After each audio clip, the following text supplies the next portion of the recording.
Sabrang colours of life. 2 सीटों पर चुनाव की प्रक्रिया जो है चालू हो चुकी है। अभी जो मामला है यहाँ पर आपको बता दें कि 3 जो है यहाँ पर प्रत्याशी है, कांग्रेस के एक, जेएमएम के एक और भारतीय जनता पार्टी के एक। शहजादा अनवर को कांग्रेस ने खड़ा किया है और बीजेपी से दीपक प्रकाश है और गुरुजी यानी कि शिबू सोरेन जो झारखंड मुक्ति मोर्चा के सुप्रीमो हैं वो हैं। और आपको अगर आंकड़े की बात करें तो आंकड़ा सीधा सीधा दिखाई पड़ रहा है कि 29 वोट जेएमएम के पास में है, 15 वोट कांग्रेस के पास में है, एक उनके विधायक की मृत्यु हुई है राजेंद्र सिंह की, उसके बाद 15 वोट है, तो 27 वोट की आवश्यकता है एक सीट को जीतने के लिए। और प्रदीप यादव के आने के बाद 2 और बढ़ जाते हैं तो 15 और 2 17 हो जाते हैं। 2 विधायक जेएमएम के यानी कि 17 हो गया। अगर आप निर्दलीय की बात करें तो अगर और छोटी पार्टियां जैसे कि आरजेडी के एक, एनसीपी के एक और माले के एक, अगर ये सारे को मिला लिया जाए तो 22 होते हैं।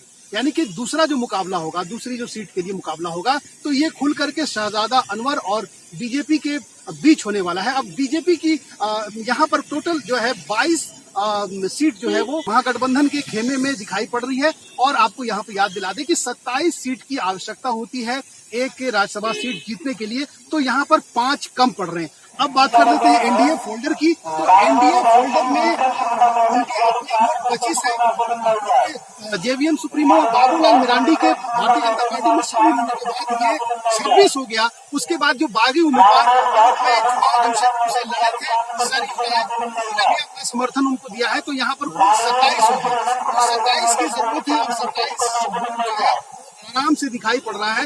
हेमंत सोरेन की मुलाकात जब बाबू सुदेश महतो से हुई थी, उसके बाद में यह कयास लगाया जा रहा था कि शायद आजसू भी जो है वो जेएमएम की तरफ से वोट करे। लेकिन उसके बाद में जिस तरह से भारतीय जनता पार्टी ने बैठक में आजसू सुप्रीमो भी वहां पर गए, एनडीए की बैठक थी और उन्होंने वहां पर खुल करके ये बात कही कि हमारा समर्थन जो है वो एनडीए की तरफ है, यानी कि दीपक प्रकाश की तरफ जाएगा। तो अब जो है वोटिंग जो है वो चालू है और अब यहाँ पर साफ देखा जा सकता है कि यहाँ पर वोटिंग जो है वो एक ही सीट के लिए है।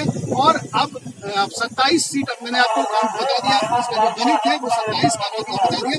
वो अगर आजसू दे देता है तो 29 और एक और निर्दलीय जो है अमित यादव, अगर वो भी वोट कर देते हैं तो 30 वोट हो जाता है। तो कुल मिलाकर के कहा जा सकता है कि ये आईने की तरह साफ है कि दीपक प्रकाश भी यहाँ से दूसरी सीट पर विजयी होंगे। लेकिन फिर भी जिस तरह से हेमंत सोरेन ने लॉकडाउन के दौरान, कोरोना के दौरान मजदूरों को वापस लाया और सुर्खियां बटोरी थी, तो उस वक्त उन्हें लग रहा था कि कहीं ना कहीं से विधायक जो है क्रॉस वोटिंग करेंगे राज्य के नाम पर, राज्य की जनता के नाम पर। लेकिन ऐसी संभावना अभी बहुत जल्द होगा कुछ कहना कि ऐसा कुछ हो सकता है। लेकिन अगर आंकड़ों को देखा जाए तो पूरी तरह से आईना साफ है कि एक सीट पर शिबू सोरेन पूरी तरह से जीते हुए विजयी होंगे।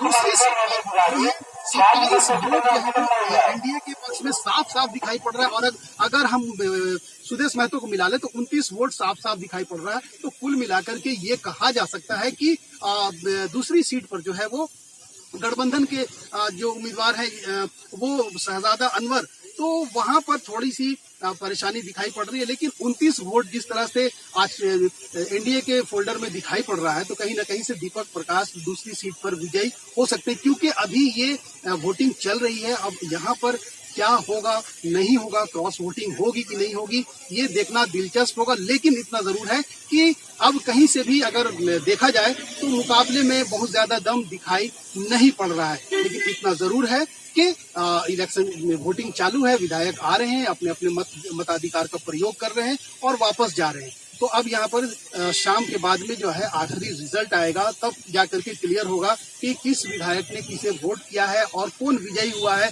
और किसी ने क्रॉस वोटिंग की है या नहीं, जिसकी संभावना अभी बिल्कुल समझ में नहीं आ जाती, सीधे तौर पर कहा नहीं जा सकता। ये सब आंकड़ा है, जो आंकड़े आंख के सामने आ रहे हैं वही है। आखिर में क्या होगा ये तो जब इलेक्शन कमीशन अनाउंस करेगा विजयी उम्मीदवारों का, तब जाकर के होगा। कैमरामैन के साथ आफ्ताब खान, सबरंग समाचार, रांची।